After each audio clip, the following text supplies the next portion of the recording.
Most kids grow up dreaming of being an astronaut or playing in the NFL. But for as long as I can remember, I've wanted to run for Congress.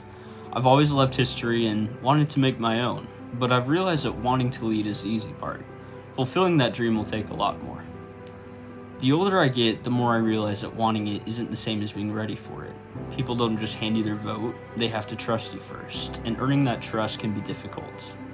Right now, faith in government is at historic lows. Many voters are generally skeptical, and sometimes with good reason. So I started asking myself a question. If I actually want to do this someday, what does it take to earn that trust? Not just win an election, actually earn it. That's what the Senior Project is all about. My name is Sam Anderson, and my essential question is, how can aspiring politicians best build the trust and credibility needed to successfully run for Congress? Over the last several months, I talked to a political scientist, students my own age, local voters, a city council member, a state legislator, and 2 sitting U.S. senators. I asked all of them some version of the same basic questions. What builds trust? What destroys it? And what should I be doing right now if I'm serious about this? This is what they told me.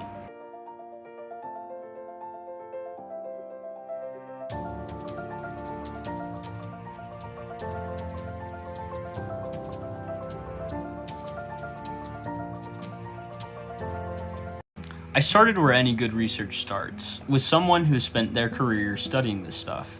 Dr. Burkhead is a political scientist at Kansas State University, and he became my mentor for this project. He helped me understand the theory behind political trust and pushed me to make my research deeper and more thorough. What does trust look like to you in the political process? So for me, trust in the political process at the citizen level means that I'm engaging in the process. But then trust also means that if the outcome doesn't go my way, my preferred candidate doesn't win, that I think that it was a problem of my candidate not having the messaging correct, or the get out the vote drive was not successful, or that the other candidate simply had a numerically superior default position, or something else like that. That still means that the outcome is legitimate, and that then I don't think that the candidate that did win was not my preferred candidate. I don't think that they have falsely taken the position, right? And so what that means then is that I'm continuing to engage in the process. I'm staying inside the lines, so to speak, right? I might go out and protest, right? I might go out and try to organize, or I might donate or something else like that. But all of those things are still inside the lines, right? It's either violent activism, right? That would be indication of a lack of trust, right? Or the opposite direction is complete withdrawal, right? Why should I engage at all? It's politically corrupt. So that's what trust looks like at the citizen level. Trust at the elite level, we call elites, right? Any kind of elected official, right? Trust at the elite level, again, is going to be similar. What is the rhetoric that they're using? What is the rhetoric do they concede defeat? Are they calling their opponents and making a concession speech? When they, in the run up to the election, are they acknowledging the possibility that they might lose? Those are what we see at the elected official level. And then the third way of thinking about it is the trust among elites, right? If you are a Democrat in Congress, do you still engage and reach out to your Republican colleagues, right? If you're a Republican in Congress, do you engage and work with your Democratic colleagues?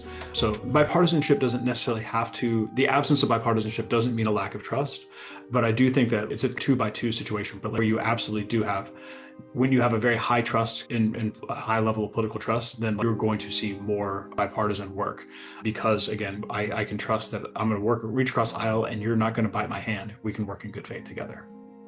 Yeah. Next question is, how should we define and measure political trust in the current political climate?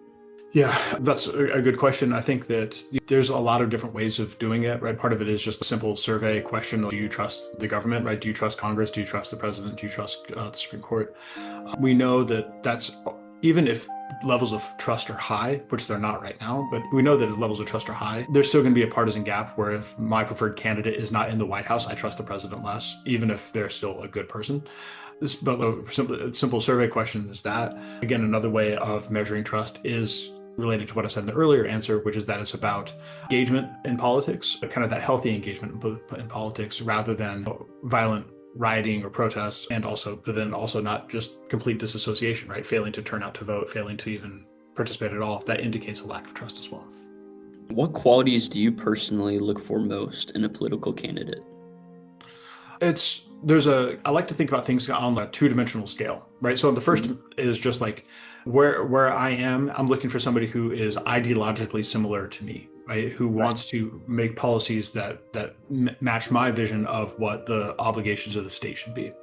But I do have a second dimension as well, which is, let's call it radicalism versus conservatism with a small c, right? So not politically conservative, right? Cutting taxes or something else like that, but somebody who is a traditionalist in the sense of like, who will not upset norms, who will not break rules, again, kind of stay inside the lines. And so my ideal candidate is somebody who is going to play by the rules and is also somebody whose ideology matches mine. I will make a brief caveat though. That the other thing though is that, are you familiar with, do you know anything about game theory? Have you heard of something called tit for tat? I've heard of it, but I'm not sure what it is. Are you familiar with the prisoner's dilemma? Yes. So the idea that we get two people, we put them in separate rooms, right? And then if I squeal on you and you stay silent, right, then you get a heavy punishment, right, and I get a light punishment, right? If we both stay silent, then we both get a light punishment. But if we both squeal, then we both get a heavy punishment, right? Defect or cooperate. Tit for tat is a game of it's an iterated prisoner's dilemma game where what we want to see is that if I decide to stay quiet this time and you defect in the first round, what's the optimal strategy for me the next round? Is it for me to be cooperative again, or is it to defect? And tit for tat basically says sort of the optimal solution is for me to be quiet the first time. And if you're quiet the first time as well, then great, then we will continue to be quiet, right? Because we're building that kind of trust up. Right. At the same time though, if I'm quiet and you defect, then I'm going to defect next time. And I'm going to see and if you cooperate, then I'm going to try cooperating again. But if you defect again, then I'm going to continue to defect as well. And basically the idea there is that you don't bring water guns to gunfights, right? And so like if the optimal thing is for us to both cooperate, but if not, then I'm not going to bear the cost by myself. You're going to share it with me. And so then by tit for tat, I'm just taking whatever you're doing and I'm echoing it back to you. And so that is to say, so I said all that to say this, is that if we are in a world where the people who share my ideology are completely bringing water guns to gunfights, then I actually want somebody who will actually violate norms and violate rules as well, because otherwise the other guy's going to never bear any costs for failing to uphold the standards, uphold the norms. And so then I do want somebody to do that. I still want to ultimately get to a place where we're both playing by the rules. But if one group is not playing by the rules and one group is, then I actually want somebody who will not just continue to assume that the rule book matters, right? So it's a long answer to a very simple question, but that's what you get. My last question is, what would you say is the primary driver of the current decline in trust between politicians and the public? What started that, would you say? I think there's a lot of different things that are going on. One thing that never helps is campaign rhetoric, and two flavors of it, right? The first one is just simply like, vote for me because the other one eats babies, right? That's not helpful. But then the second thing is that when there's conflict, when there's partisan conflict in particular, and in the elite level, what that does is it exposes the fact that we are not all aligned in a way that maybe you naively thought we were. And so then that actually decreases trust as well, right? So one of the reasons that for the longest time, the Supreme Court was the most trusted branch of government was because it didn't really wade into partisan fights very often. And when it did, it was very careful to not have narrow decisions, 5-4 decisions, but more like 7-2 decisions. Therefore, not really exposing the public to seeing the conflict. What we've seen of late is, of course, support for the Supreme Court declined as well. Part of that is because some of the rulings have been unpopular, but I think part of it as well is that they have now fallen into the same kind of, it's not partisan, but it's a very ideological conflict that they're seeing there. And so the more that people see political conflict, the less they trust in government, which I will admit is a little bit odd because we should expect to see conflict. That's the point of politics. Politics is resolving fights without having to use violence. One of the things Dr. Burkhead challenged me on was who I was talking to. It's easy to interview people who are already engaged, people who vote, people who have opinions. What about the people who've given up on the process entirely? That advice changed the direction of my project. I realized I needed to talk to everybody, not just the politically engaged. So I did. I started close to home, my own high school. These are people my age, people who will be voting or already can, people who grew up watching politics get more divisive, more exhausting, and more personal. I wanted to know, what do they think it takes to earn their trust? I'm here with Giada Smith, a student Democrat, and today I will be asking her a couple questions. So Giada, when you talk about politics with your friends, is trust something that you talk about? I would say I definitely would talk about trust and making sure that we're trusting our government and to representing the people properly for sure. Okay. What do you think are the most effective ways for someone our age to build genuine trust with people they disagree with? I think making sure that you get to your opinion right away, even if you're a Democrat in a heavily Republican area, making sure you still stand your ground and aren't afraid of speaking about who you are, but also respecting their opinions and views and not trying to change them, but just have genuine conversation. All right. And what does trust look like to you? I think making sure that if I'm voting for someone that they're representing me properly, or if I'm friends with someone that they're showing a good image of themselves and making sure that they're representing themselves but also me properly because I'm associated with them. Okay. What qualities do you think our generation looks for most in a leader? I would say definitely responsibility and making sure that they're listening, like being a good listener and representing us properly and doing what they say they're going to do and not like different policies that they didn't speak about. Okay. What do you think are the biggest barriers to trust between students our age and the people who represent us? I would say bridging the gap, especially with the age difference of like a lot of the people in our government are so much older than we are, and it's pretty hard to bridge that age gap. So making sure that our leaders are trying to connect with younger people and understand them instead of making them seem like everything's their fault. Okay, last question. How important would you rank trust in a politician? I would say like top 3 for sure. If our people don't trust the people that are running for the government, one, why would other countries trust us? And when you don't have trust in your government, it just creates like a big wall in between policies and people and making sure that everyone's being heard properly. Okay, thank you, Giada. That's all I had Yes. for you. I'm here with Farmer Snap, student Republican here at Republic County, and just got a couple questions for you. So when you talk about politics with your friends, is trust something that you talk about? I think so. Looking back on different things that President Trump has done with Venezuela and taking a president kind of not as trustworthy, wondering what thing your president could do next, could definitely violate trust, and that's definitely a big part of it for me. Yeah. What do you think are the most effective ways for someone our age to build trust with people they disagree with? I think just having basic communication with them, talking more about them, you can like feel out how they are, what kind of person they are, and what you think they're really about. Yeah. And what does trust look like to you? I would say trust would be being able to have an honest conversation with someone and not worrying about them flipping a story or changing what was really said, and being able to be a straight up person. Yeah. What qualities do you think our generation looks for most in a leader? I would think definitely looking for power more or less now with the way that the world has gone. Everyone's kind of fighting, especially with how Mexico's going right now, big turf wars and stuff. I think definitely having a powerful leader would be very important. Yeah. And what do you think are the biggest barriers to trust between students and the people who represent us? I think the way they act and the stuff they say, kind of like with Trump's frequent posts, and sometimes I think you're less likely to trust someone that maybe does sometimes silly things and less likely to be more honest, I think. Yeah. And how important would you rank trust in a politician? I think it'd be pretty high. I think it goes hand in hand with like integrity and doing the right thing. But I think when I look at Trump, I think I have good trust in him to know that he's going to do the right thing, but maybe sometimes he just goes the wrong way about it. But I would definitely say top 1 or 2.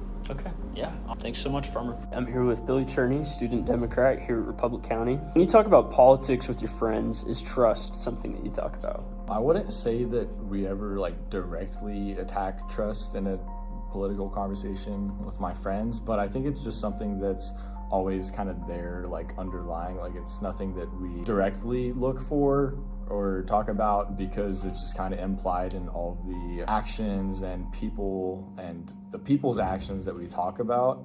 I think trust and our sense of trust whenever I'm talking in conversations like that is sort of embedded in the tone and the subject at hand. What do you think are the most effective ways for someone our age to build genuine trust with people they disagree with? I strongly believe just recognizing that, hey, I disagree with you, you disagree with me, and that's okay.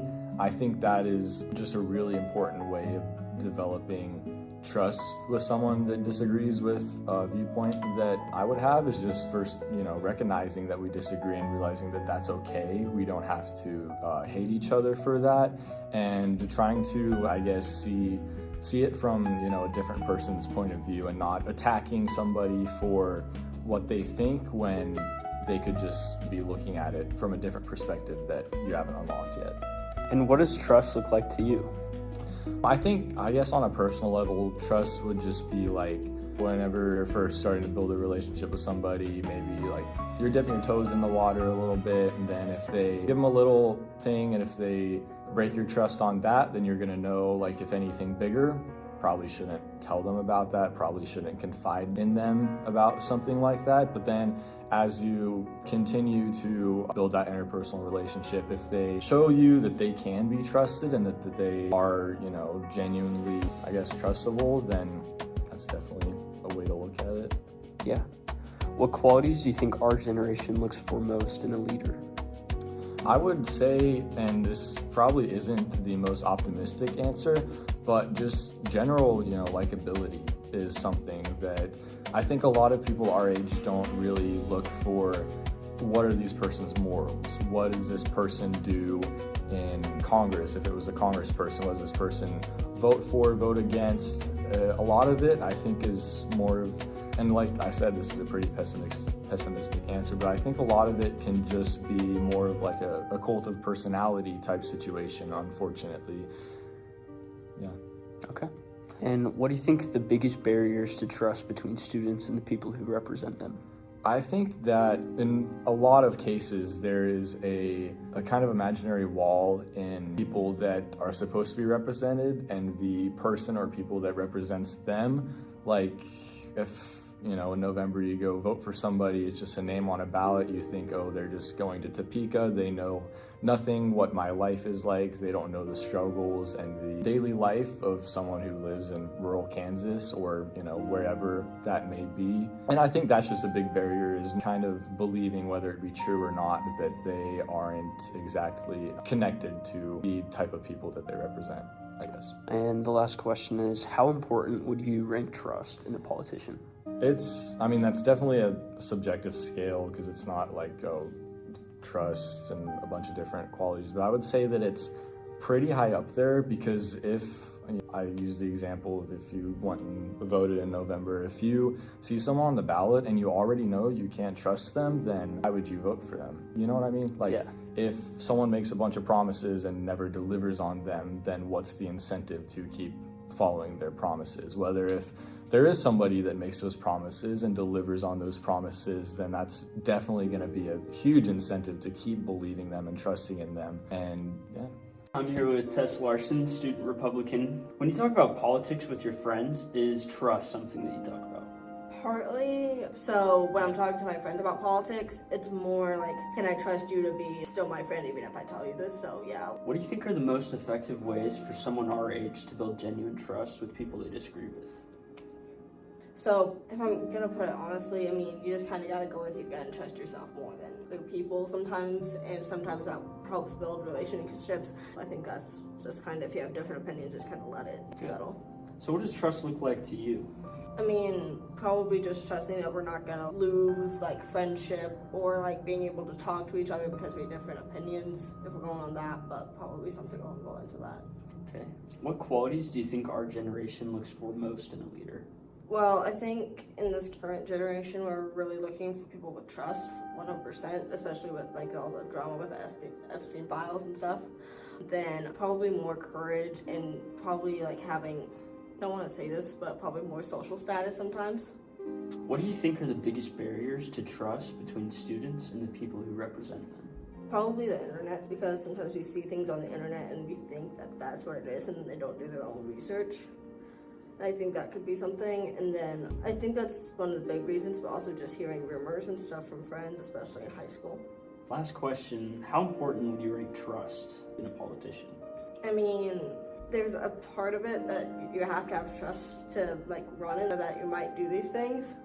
The reason I say might is because sometimes they happen, sometimes they don't. But I think it's probably right in the middle. probably on the higher scale of the middle, but not like a 100% up there, because I think a lot of politicians aren't exactly 100% trustworthy, even if they say they are. Okay. I'm here with Juliana Smith, student Democrat here at Republic County, and just got a couple questions for you. So, when you talk about politics with your friends, is trust something that you talk about? I would say a little bit, especially with my mom. Like, trusting the government, it's hard to trust them because they have done previous things in the past that lie, and it's hard to trust. So, sometimes, yeah. Okay. What do you think are the most effective ways for someone our age to build real trust with people they disagree with? I would say listening to their point of views and not just dogging on their opinion just because they don't like it, and just seeing what they have to say about it, and if they don't like it, then they should keep it to themselves. And what does trust look like to you? Say not lying and like being genuine with each other and telling each other like everything that has happened between like people in the government, like this is actually what's happening and this is not what's happening. So not lying. What qualities do you think our generation looks for most in a leader? I would say dominance. I feel like we look for most like dominance, like we need to fix this, and this, and not a lot of like trust. And I think that we look for more dominance than we do in trust. What do you think are the biggest barriers to trust between students and the people who represent them? I think a barrier is social media, and I think that social media has done so much to spread false information about both sides of the party. So it's both like social media and like wrongfully things. Last question, how important would you rate trust in a politician? I'd say trust should be probably our biggest like thing that we should see. Like 10, we should see a 10 in trust in politicians. I'm here with Cadence Henke, alumni and Republican, and I'm here to ask her a few questions. So let's get right into it. When you talk about politics with your friends, is trust something you talk about? Yeah, I do believe that trust is definitely a factor when you're talking with people, especially if they might have different opinions with you. I think that is something that I definitely learned coming from Belleville. You know, everything's a little sheltered. Everyone kind of thinks the same, kind of the same socioeconomic stance, same beliefs. And so when you get to somewhere like college, you kind of are just introduced to new ideas, people thinking a little differently than you. And so I do think trust is important, but I also think a mutual respect is really important, right? And so understanding that if there are differences, that as long as you mutually respect each other and can kind of go back to we want what's best for maybe our state, our country, whatever that looks like, that it looks a little different for everyone. So taking that into consideration, that we both want the best, but there's just different ways of doing that.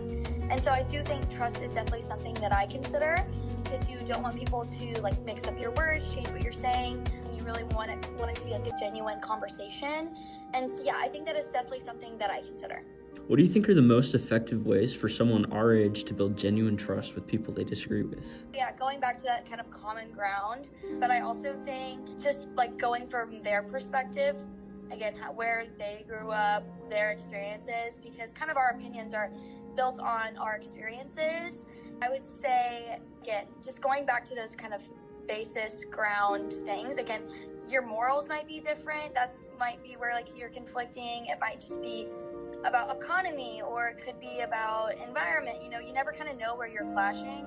And so kind of going back down to more of like the ground principles and looking into those. Yeah. And what does trust look like to you? Oh, that is a good question. I think trusting someone means that you can count on them, that you can rely on them, that they're going to have a mutual respect for you and you're going to have a mutual respect for them. I would hope that it would mean that they are going to represent you well as well. So if they're having a conversation with someone else, that they are standing true to, again, what you actually said. And so I think some of those are the bases of trust. And what qualities do you think people our age look for most in a leader? Sometimes I think in some instances it's like the most controversial person, right? The most far left, the most far right person. I think a lot of times on social media, that's what you're seeing. You're seeing like the extremes of each being presented. And so sometimes that's what the people are like first to gravitate to. I think what's really happening nowadays is that people are just taking what they see on social media and running with it, or just taking what their professors say and run with it, or just taking what their friends say, or the ballot, whether it says R or D, and running with that. And so I think we as like our age group need to do a better job of being more civically engaged, researching representatives, looking at how effective they are, if they are incumbents, or looking more into their qualifications if they're like just on the ballot getting elected. And so that's what I see when we're looking for a leader is, okay, who's the most controversial, who gets the most clicks online, and then what media am I consuming? Usually it's one side or the other, and whoever seems to be that big hot button person is typically what people look for. But I would like to think that some of us also do our research, and we are generally looking out even inherently for ourselves of what's going to benefit us most in a representative, how they are going to represent us, and even like the things back at home. So like myself, I make sure that, again, my dad's a farmer and rancher, and so I want to make sure that my representative is knowledgeable about that and is going to help out farmers rather than hurt them, and see kind of their ideals on those things. And so I think those things are kind of what people look for in a leader. Is that good or bad? Yes and no. But again, I just think people should just do more research in that sense. What do you think are the biggest barriers to trust between students and the people who represent them? Yeah, I would say I feel like there is a lot of secrecy. I feel like in caucuses where they, can't reveal what they're talking about and saying, you're always kind of wondering what your representative is saying. Yeah, I would again just like making sure that their leaders are intentional and truly just representing their constituents. I think that it has gotten maybe better a little that Congress is now institutionalized. Like it's a career now, right? And so people want to get reelected, so they have to appear that they are doing what their constituents want. Maybe they're a little Machiavellian, but I would say that the biggest barrier is, again, like that secrecy. So I think that's definitely a barrier. You always kind of wonder. There's also a lot of conspiracy theories as well. And then, of course, with like the Epstein files coming out, you're like, okay, so who is safe and who is actually a good person in Congress? So I think that's definitely a barrier. I feel like a lot of times people see politicians as the worst of the worst. And so I feel like that is also like kind of is a barrier of trust. And then if your politician does something that you don't agree with, that's also going to affect your trust in them. If they do something more controversial, if they don't do the vote that you're wanting to do, that is another thing that kind of like hinders the trust, is going to be a barrier in that sense. It's just like, especially within the last few decades, is just what has been seen about the government. There's always been some hesitancy about the government, but I think especially in the last 2 decades, and now even more so, that those are kind of just the barriers, is people just knowing more and losing that trust. I'm here with Owen Doyle, a politically unaffiliated student here at Republic County. And first question is, when you talk about politics with your friends, is trust something that you talk about? Oftentimes, yeah, that's a pretty foundational and important part, especially when it comes to politics. You have somebody that, say someone runs for an office and they're known to make promises they never upkeep. Like somebody I wouldn't really vote into office, because if I can't have someone who I vote as a representative for myself, they won't fulfill the promises they keep, then I don't understand why I would go on my way to support them. What do you think are the most effective ways for someone our age to build genuine trust with people they disagree with? I think that, and this is a problem that I see a lot today, people need to be willing to listen to each other's points. I understand that when you're arguing with somebody and they don't agree with you, it's a little bit hard to build that bridge, because sometimes that problem can be deeply personal and sometimes it can be something completely blown out of proportion, but because of how politics is, it can become an emotional thing. But it's important to build trust with somebody by being able to stay calm and actually argue with somebody over this, and not argue as in name calling, but give decent points. And if you don't come to a conclusion, the most important part, once again, is to listen and take in information from both sides to build a more intelligent and overall correct opinion. because sometimes the correct opinion isn't this side or that side, it's right in the middle. And what does trust look like to you? I think that when I think of somebody who's trustworthy, especially in politics today, I'd say that if somebody is willing to, firstly, transparency is a massive thing in my opinion.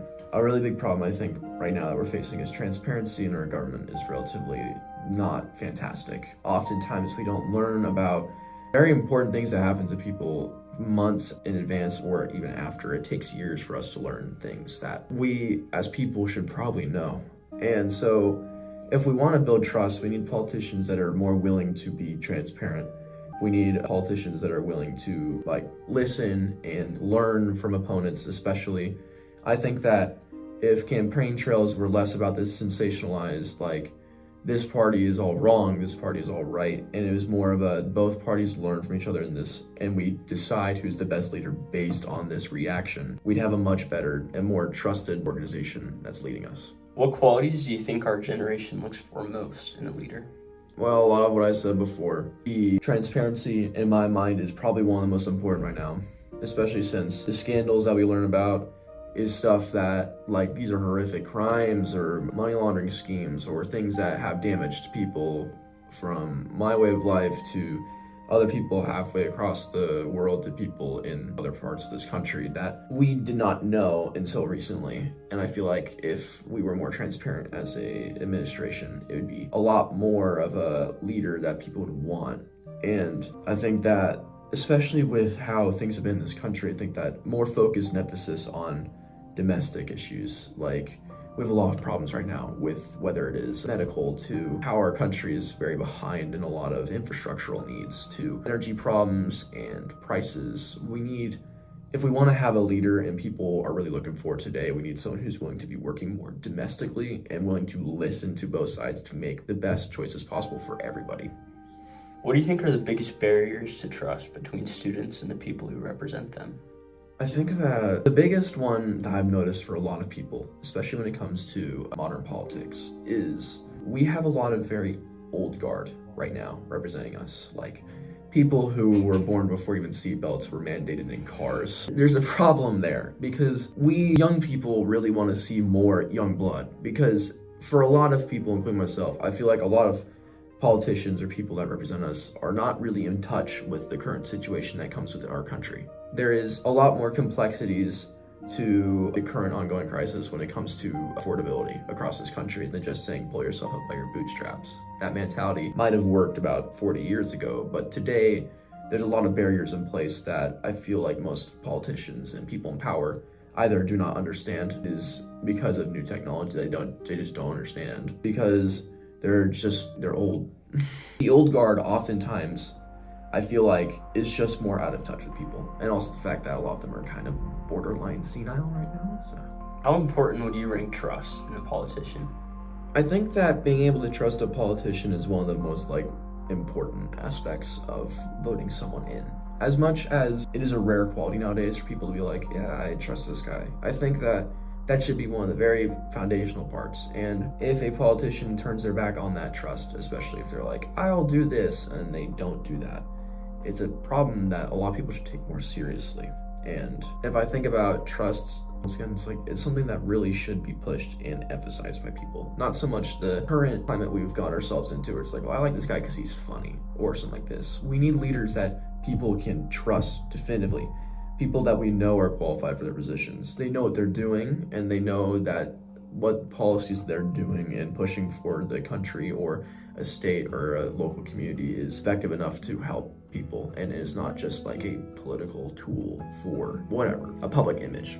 I noticed that I'd get totally different answers depending on who I was talking to, and sometimes people didn't agree on anything at all. But even with all those differences, there were a few things that kept coming up, no matter what side of the aisle someone was on. The main thing almost everyone mentioned was transparency. Whether they were Republican, Democrat, or unaffiliated, they all basically said the same thing. We're tired of feeling like things are happening behind closed doors. They felt that if leaders were just more honest and open about what they were doing, even if it's not what people want to hear, it would go a long way in actually building back some trust. It turns out that even when we disagree on the issues, everyone just wants to know the truth. Students are one thing, but I also wanted to hear from people who have been voting for years. People who have watched politicians come and go, and who have grown more selective about who they gave their trust to. I'm here with Nick Lewandowski, the head of the local Democrat chapter here in Republic County, and I've just got a couple questions for you. Sure. So, what is the first thing a new candidate does or says that makes you think that I can trust them? I think the first thing that a candidate can do that makes me feel like they trust me is that they come and meet me where I am. You know, they don't expect me to drop everything and go to them or seek them out. And a perfect example of that is here recently we had Chris Mann, who's Democratic candidate for Kansas Attorney General. His campaign reached out to me and said, we're going to be coming through Republic County on our way to Smith County and Phillipsburg, and wondered if they could get together and meet with me to talk about ag issues primarily, but then also to have a meet and greet with anybody, not just Democrats, but anybody that wanted to come. That really stood out to me. And I've had other candidates reach out and say, you know, we'd like to just talk to you, you know, primarily on ag issues since that's what I work with. But I was really impressed by him and his campaign that they said, yes, we want to have that first hour to talk to you about the issues, but then we want time to spend with members of the public and not just Democrats, you know, because he's not just running to get the Democratic vote, he's running to get as many votes as he can from both sides. Right. That really resonated with me. And, you know, I promoted it. I put it out on social media and then also on the radio station here. We had one Republican show up, which was good, you know, at least somebody.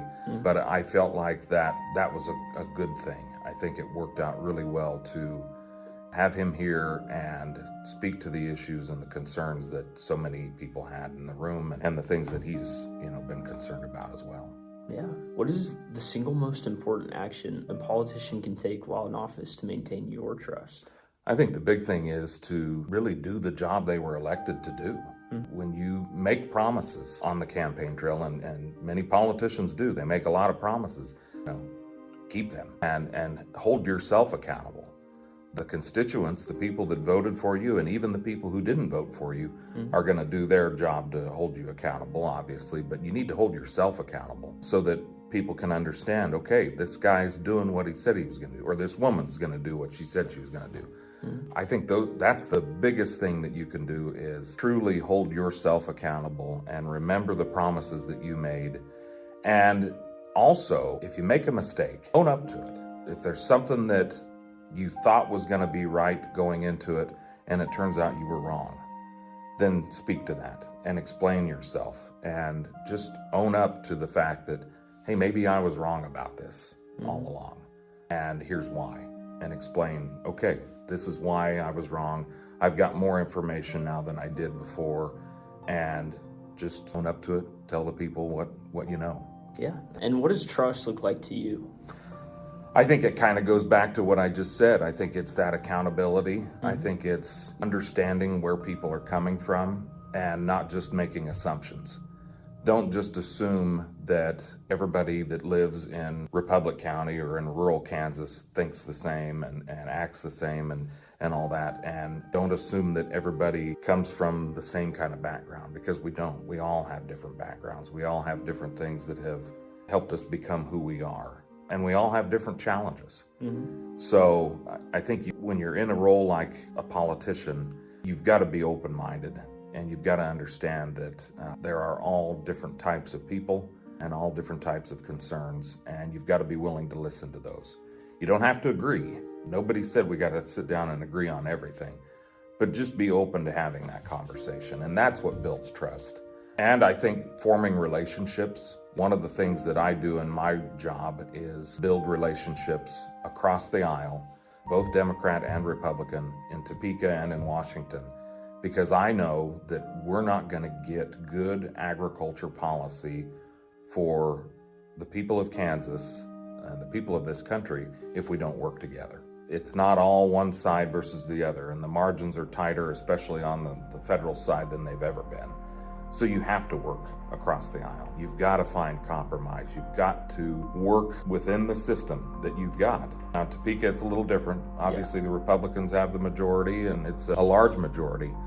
But there's still a lot that has to be done to build that relationship, to build that trust, and help folks understand, you know, where it is you're coming from, why you're concerned about whatever it may be, you know, those kinds of things. What one quality is absolutely essential for you to give a new candidate your trust?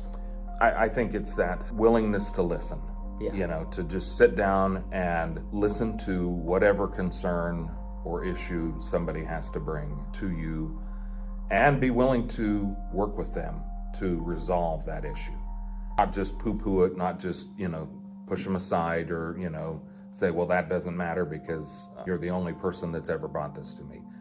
Well, that might be the case, that person might be the only one that's ever brought this issue to you, but there could be many others that are dealing with this as well. So I think the big thing that, you know, if you can listen and turn the mouth off, turn the ears on, that's always a good quality. Yeah.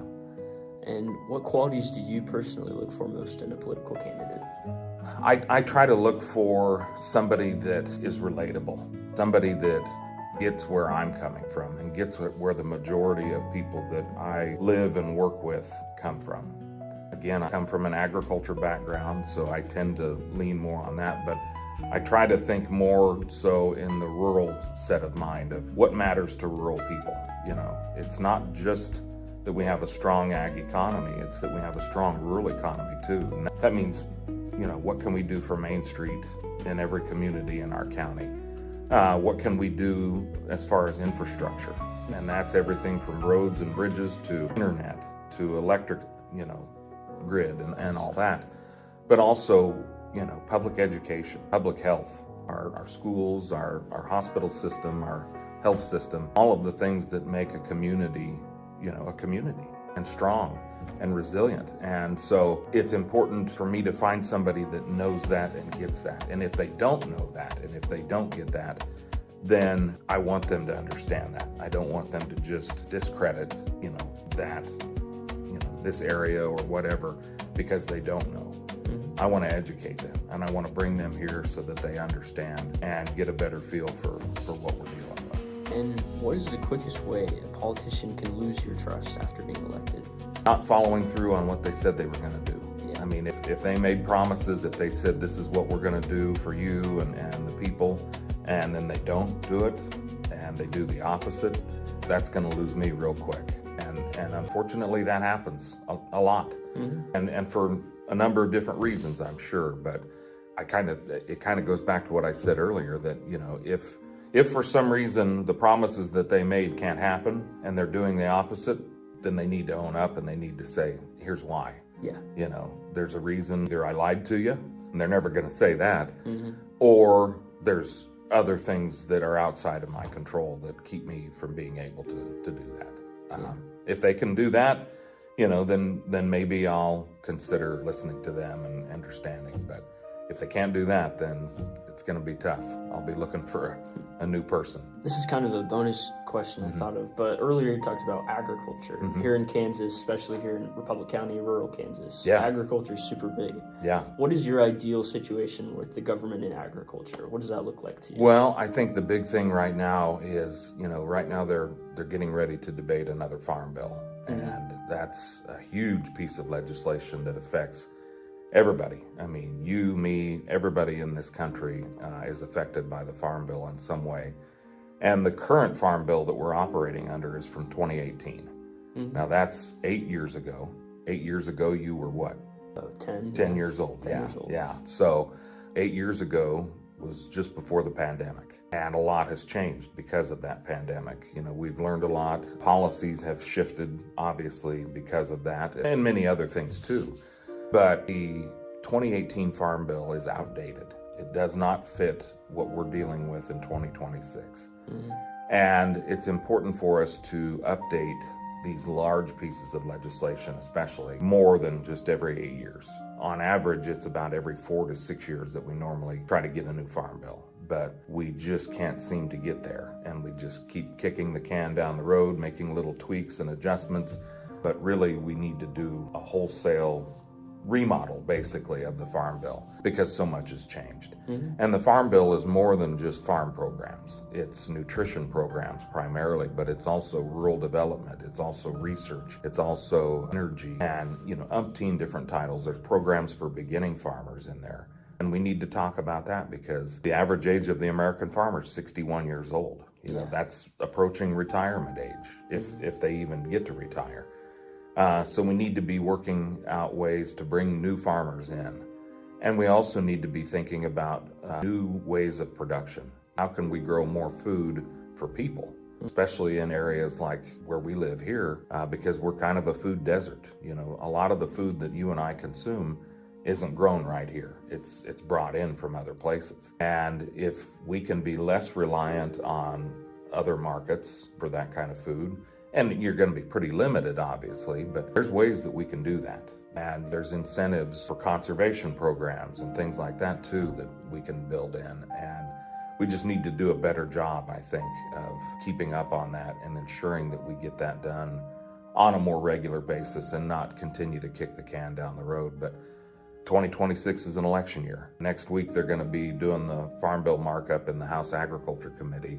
I don't expect it to go any further than that. I don't think the full House will vote on it, and I don't even think the Senate will take it up, and it's primarily because it's an election year, and they don't want to touch anything that's big or controversial or anything like that, because heaven forbid you do that and you're trying to get reelected. So yeah, there's all those outside factors that you have to take into consideration and all that, but it's my hope that we can get a good comprehensive farm bill done that addresses these issues. And I think that's the part that we've gotten away from in not just politics, but in society.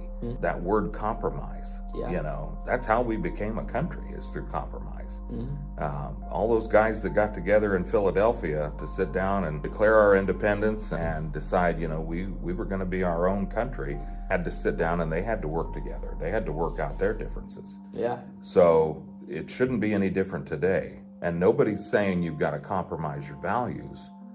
You can maintain your values all day long, but when it comes to getting good policy, then it's give and take, and you've got to sacrifice. And you're never going to get 100% of what you want. I'm never going to get 100% of what I want. But if I get some of what I want, and you get some of what you want, and so gets some of what they want, and so on and so forth, then we're getting closer and closer to making that good policy. It's never going to be perfect, and it shouldn't be, because this isn't easy. It's never going to be easy. But we can work together through our differences on many issues, I think, and we have, and we can continue to do so if we can just put some of that other aside and focus on what's right and good and use some common sense. All right, I'm here with Jimmy Rodriguez, local Republican, and just got a couple questions for you. So, what is the first thing a new candidate does or says that makes you think I can trust them? Tough question. Typically, I look for the candidate that doesn't have an extensive career in politics. So somebody who's fresh, new, who kind of, stands by their word, doesn't make too many promises, stuff like that, would gain my trust pretty quick. Okay. And what is the single most important action a politician can take while in office to maintain your trust? Keeping their word. Politicians like to promise a lot, but then they don't follow through. Just don't promise too much. Promise what you can do, and then just keep your word. And what does trust look like to you? Probably faith and the ability to rely on someone, to be able to count on them, would probably be my best definition of that. And what one quality is absolutely essential for you to give a new candidate your trust? Realism, probably. I mean, you gotta be realistic. Again, this goes back to promising too much. Be real. You know what you can and can't do. You know what you can and can't promise. Just stay true to who you are and what you can do and what you're striving to do, but just be real about it. What qualities do you look for most in a political candidate? I would say honesty. Again, that goes back to trust, but someone who can be firm on their position and not just sway because people feel a certain way. Just be firm on what you say and what you stand for, and I'm cool with it. And what is the quickest way a politician can lose your trust after being elected? Doing the exact opposite of what you promised you would do. Like, if I trusted you enough to vote for you and you promised that, you were going to take care of this or do this, and you do the exact opposite, then chances are probably wouldn't vote for you again or support you at that point. So I would say that would be it. All right. Yeah. Thanks, Jimmy. What struck me talking to voters was how high the bar actually is. These are people who want to believe in their representatives, but they've been burned enough times that trust doesn't come easy anymore. It has to be earned slowly, and it can be lost instantly.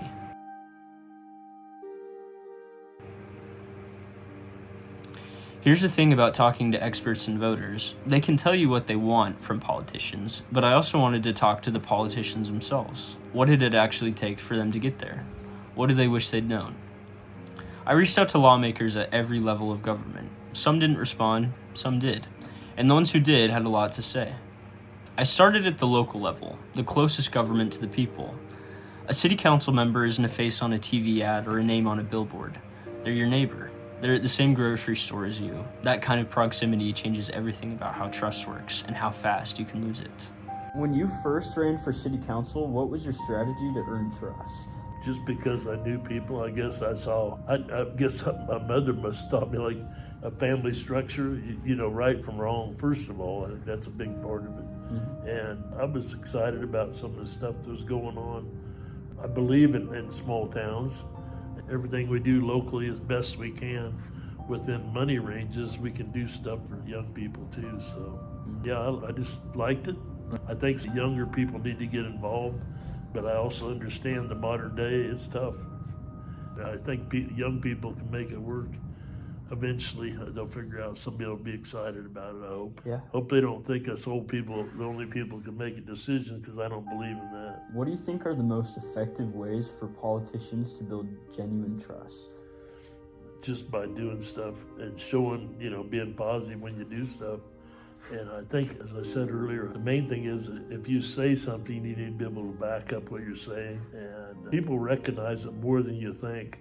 I've had people read the Belleville telescope and they'll say, well, that ain't what I saw on the telescope. Well, I'll have to tell you the truth. I'm not going to lie to you. I'm going to tell you the truth. Now, you can make your own decision from there. Yeah. But this is why we do what we do. And maybe you misunderstood it or misread it, but it's just part of it. What does trust look like to you? Well, that's what I told you earlier. I really don't know. I guess it's a feeling more than anything if you really look at life. You can pretty much tell by the way people handle themselves and some of the things they do. It builds that inside of your mind, what you think of them. And that's a big deal. I mean, honestly, I have a lot of people. Of course, I've been involved with so many different things in the past. But being at my age, I guess I should be doing stuff. But by dealing with all those people, you have a whole different perception of what's going on, and they have a perception of what you do and what you think like.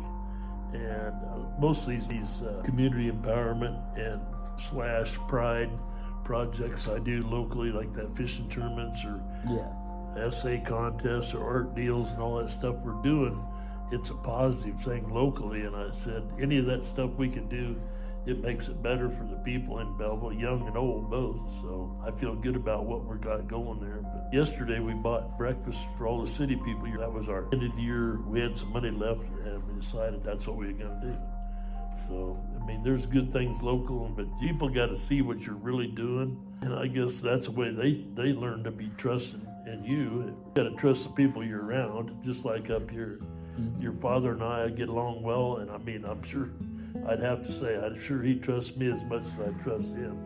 And that's a big deal because, as I always told him when he first came, I said, I'll have your back, but you got to have mine too.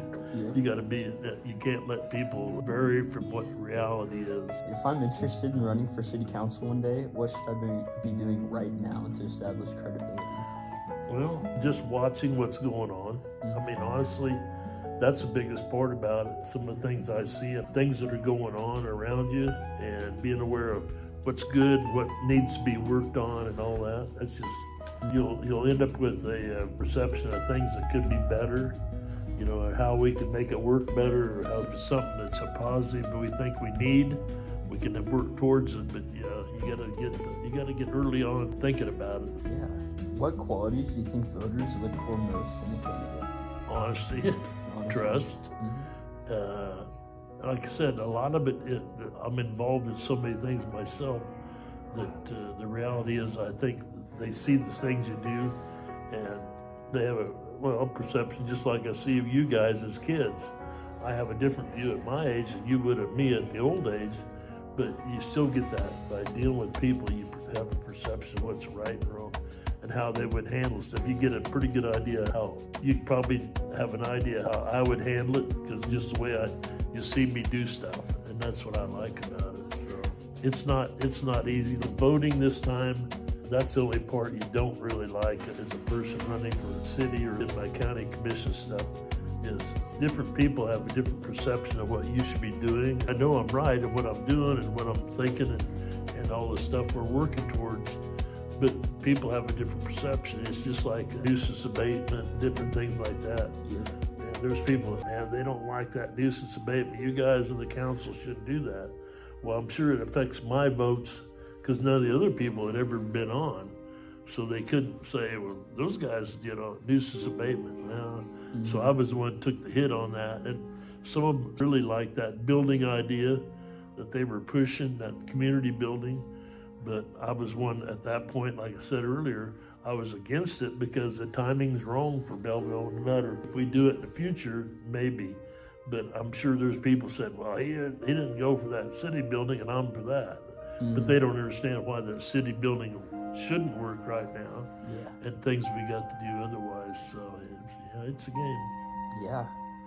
What do you think are the biggest barriers to trust between politicians and voters? That would be a tough one. Like I said, I guess what they see, we have now, of course, with this video, we have a Facebook, they can go on, they can actually see a meeting, and not everybody comes to city council meetings. Usually unless they're mad at something. Mm-hmm. That may be a time they'd show up and have a gripe or something, but for the most part, that's made it more honest. In the old days, of course, they didn't have video stuff, so I guess they wouldn't have an idea what you were thinking or why something was said or how it was said. It depends how the telescope writes it. So I said that's a part, I guess, anything you get input to people, what they can see and what they can make a decision on you, I guess that's the biggest thing. So how did you get out of school? So what struck me about Doan was about how personal it all is at the local level. You can't hide. The voters you represent are the same people you run into every day.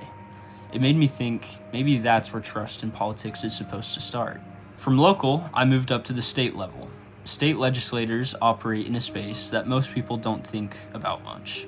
They're not as visible as federal officials, but they have enormous influence over people's daily lives. I wanted to know how they build trust across an entire district. When you first ran for state legislator, what was your strategy to earn people's trust? Well, first of all, it's a beautiful story. I was approached by a retired Senate president. His name was Ross Doyen, and he wouldn't leave me alone about running for this job. It was an open seat. And I said to him, Ross, I'm just a mother and a business owner. And he said, perfect. And I've thought about that through the years since. You need to have a good reputation. You need to be credible. And I was seen as that as a business owner in Concordia. So I think through my profession, I'm a business owner. I don't have a poli-sci degree. I don't have a marketing degree. I am a business management and travel tourism, and only from Cloud too, just a 2 years. So I don't have a 4-year degree, but I think the point there is I'm a normal, real person where I come from. But I believe I earned that trust through all those years. We've been in business almost 40 years. So I think that was already established for me. And then I only had 4 counties. When I first ran, I was in the House. And then I just needed to go meet the people in the community so they could see that I'm just a real normal person. And I think it takes just a normal citizen to do this job. And constituent service is customer service. So it's kind of just what makes me tick. After a car sale, I was always the person who followed up, made sure everything was going well, that you had a spare set of keys, you had an owner's manual, you had floor mats, a full tank of gas. Those are just things that I did naturally with my personality. And that's a lot of what we do down here with constituent service. That the federal folks call it casework. It's just constituent service. If people have a problem, they call or email us. So other than sorting out the facts on these bills, You know, it's a good bill for rural Kansas. That's the way my brain ticks there. Mhm. I think I had already had that trust as a business owner at home, so I had a head start. And then just letting people know who I was as a real person. Mhm. Next question. What do you Uh-huh. think are the most effective ways for politicians to build genuine trust? Again, I think being credible, telling the truth all the time. What I have down here is my reputation. And I have seen legislators lose that credibility by let's just use an instance of telling a lobbyist that you're going to vote for their bill, but then turn around and vote no. So then the lobbyists, and by the way, lobbyists are just people who are educators in their field, like a banker. They have lobbyists, but they're experts in bank law. So I look for these people.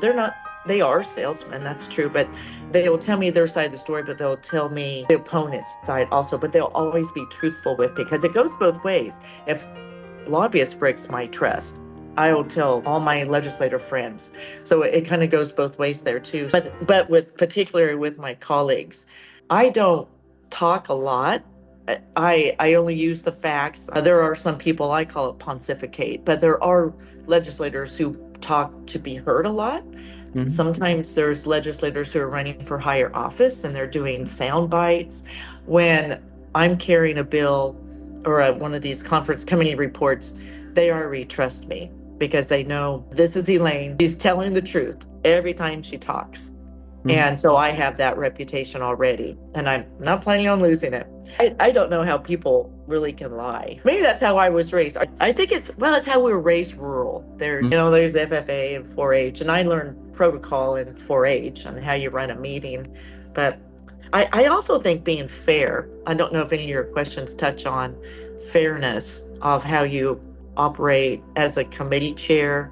Everyone wants more time to testify, but if everyone gets the same amount of time, proponents and opponents, they see that as fair. So I think that goes a lot into being trustworthy, is you treat people equally. And that can be people at home or in my business too, but particularly here. What does trust look like to you? Let's see. I could take it into credibility, reputation. It's really all those things just make me tick as a legislator. I don't even have a bone in me that says, let's spin this a different way, where it's not a lie, but it's a version of the truth. I also think a lie can be part of what's not said. So for instance, these conference committee reports, there'll be a pile. We're going to only have 5 topics in one of these reports, and that's what we're doing this week. And I need to listen to make sure that chairman, and there are some that I really extra watch, I can tell you that is not fully explaining what one of these bills or what they put in their conference committee. So I have had to listen to what's not said. So I'm always on my toes. So that's not quite a lie, but it's not telling the full truth. And that bothers me. So I'm always upfront with everything I know so people can make a good decision.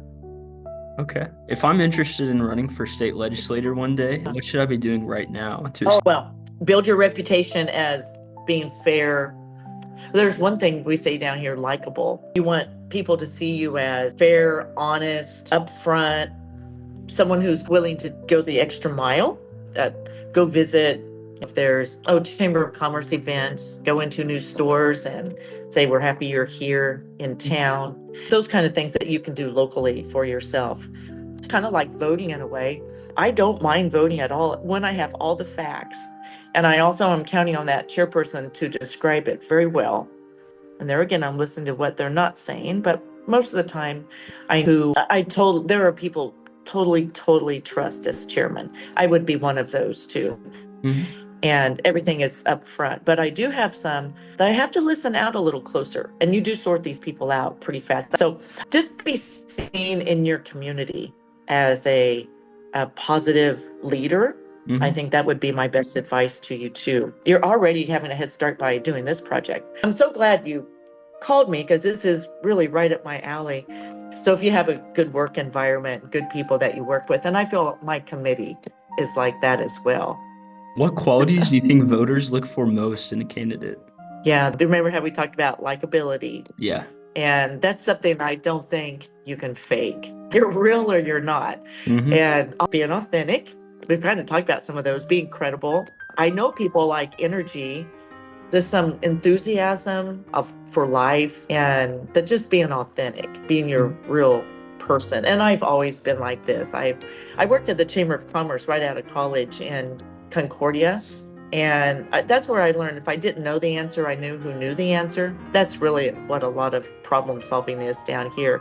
But I like people and problem solving. So I think those combinations is what makes a good legislator. And I can tell you this, I'm not afraid of much anymore down here. I just work through the situations, but I think that's experience. The last question I have is, what do you think are the biggest barriers to trust between politicians and voters? Oh, I have one big word for that, ego. I have enough of an ego to survive down here, but this job is not about me. It's about you all. Ever since I turned 18, I have voted in every election. I think that's a responsibility of a citizen. But what does get in the way are people wanting the credit, wanting to be in the limelight, and that's people with big egos. That's what gets in the way of doing a good job, I think. And like I said, I have enough of one to survive and not get my feelings hurt very much. But people wanting the attention and taking credit, which was really a team effort. All right. Thank you so much. And then the level I've always been most interested in, Congress. Getting access to a sitting U.S. senator is not easy. I reached out to several offices. 2 responded. Senator Roger Marshall sat down with me for a Zoom meeting, 15 minutes, but it was probably the most memorable interview of the entire project. All right. My first question is, when you first ran for Congress, what was your strategy to earn people's trust? Well, I think you have to already have their trust by then. I think that you have a reputation by the point you're running for Congress. One of my mentors said, if you lose your reputation, you never get it back. And I think that my reputation is one of the reasons I was recruited to run for Congress. So I delivered 5,000 babies. You build quite a rapport with those people. I was in the Army Reserve, so I had a reputation with the military people. I was very active in our church. A chairman, an elder, a deacon, and a chairman in the church. So that kind of creates a natural network. I was a Rotary District Governor. So there was like 32 communities that I already had a reputation with as well. So I think you start off with that. And to me, I think people are more interested in your biography as your ability to be a good talker. I think that Kansans can really see through the people that are just good talkers but don't do anything, don't have a reputation, don't have a record. I think by the time I was ready to run in 2016, people were tired of professional politicians. They wanted people with real-world experience. I grew up in agriculture, a fifth-generation farm kid, a first-generation college student, that my American dream was to go to med school. And then I delivered 5,000 babies in Kansas. So I think it was much about my bio, and then you design a campaign. And for me, it was always just about being authentic and truthful, sharing my story and sharing my vision. Thank you. Our next question is, what do you think are the most effective ways for politicians to build genuine trust? Do what you said you were going to do. Promises made, promises kept.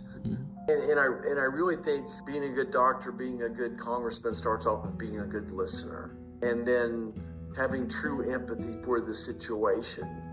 And just genuinely caring about people. All right. And what does trust look like to you? Trust. Well, I'm going to go back to my profession. I think you build that trust rapport with the patient. As an obstetrician, you get to know this person for 9 months. And I don't know, and they have about 10 visits per maybe 12 visits per pregnancy. So you build that trust and rapport as you go through all that with them. I think it's answering the questions. I think it's always, so I wake up every morning and I pray that I would do justice, that I would love mercy and walk humbly. That's from the book of Micah. And I pray that I'd be a message of hope. So I think as long as I'm focused on those, that builds trust. I think the way you don't build trust is if you're focused on, well, I made this decision to vote against this bill because I got an election in 6 months. I always try to do the right thing rather than focused on the next election. Mm-hmm. So I think that's what trust looks for me, that I wake up in the morning thinking about the safety of my family. And now as your U.S. Senator, I wake up in the morning thinking about your safety, all of Kansans Americans' safety. And then my thoughts quickly go to the national debt. What's our biggest challenge that your generation is going to face is the national debt. Mm-hmm. So I want people to know I'm focused on the long game. I don't care as much what the headlines are tonight. I'm worried about what's going to be happening 20 or 50 years from now. So often the reporters get it wrong. They make a judgment. And I make a decision today that they thought about for about 10 seconds, and I've been thinking about it for 10 years.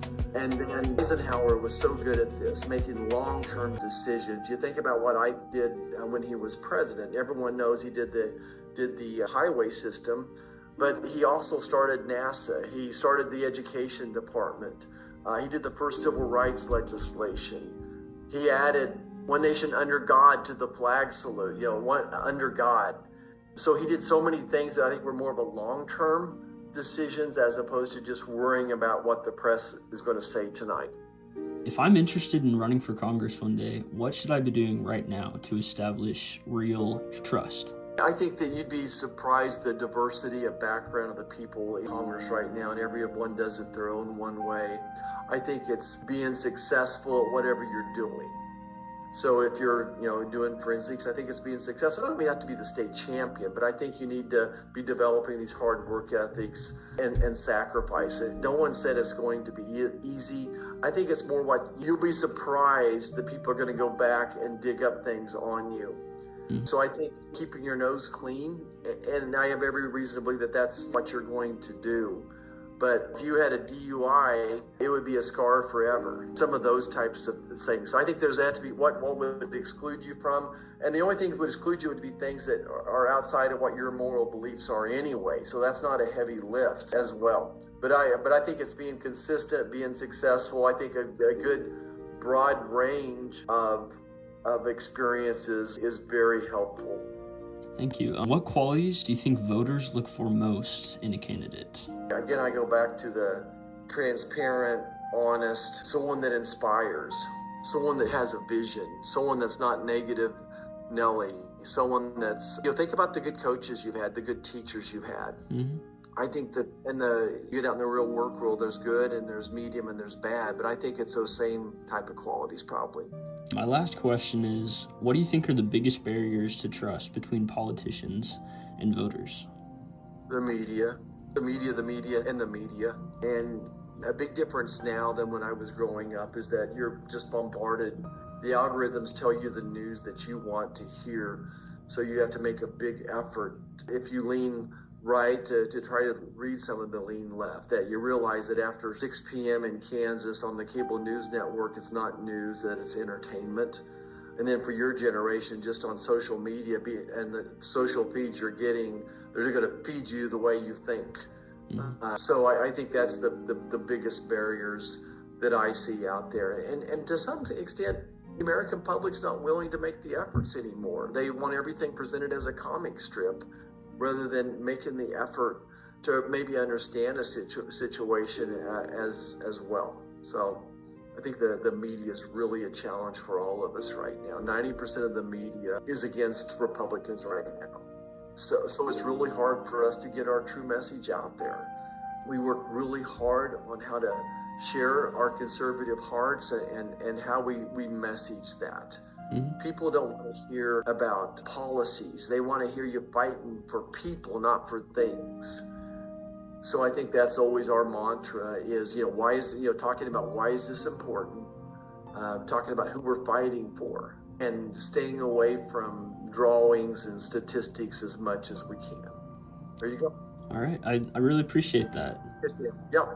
Yeah. Senator Jerry Moran's office responded to my questions in writing, and while it wasn't a face-to-face conversation, his answers were still worth hearing. This is Senator Moran's response to my questions. He said, Growing up in Plainville, it didn't matter if your neighbor was a Republican or Democrat. Everyone had to find a way to get along because we needed each other. The values I learned growing up in a small, tight-knit community continued to guide my work as a United States Senator. Each year, I visit all 105 Kansas counties to connect with Kansas and listen to them. Serving in the United States Senate is a task I do not take lightly, and I am thankful for the trust Kansans have placed in me. 105 counties every year. That's not a campaign strategy, that's a commitment, and it's exactly the kind of thing I kept hearing over and over through this project.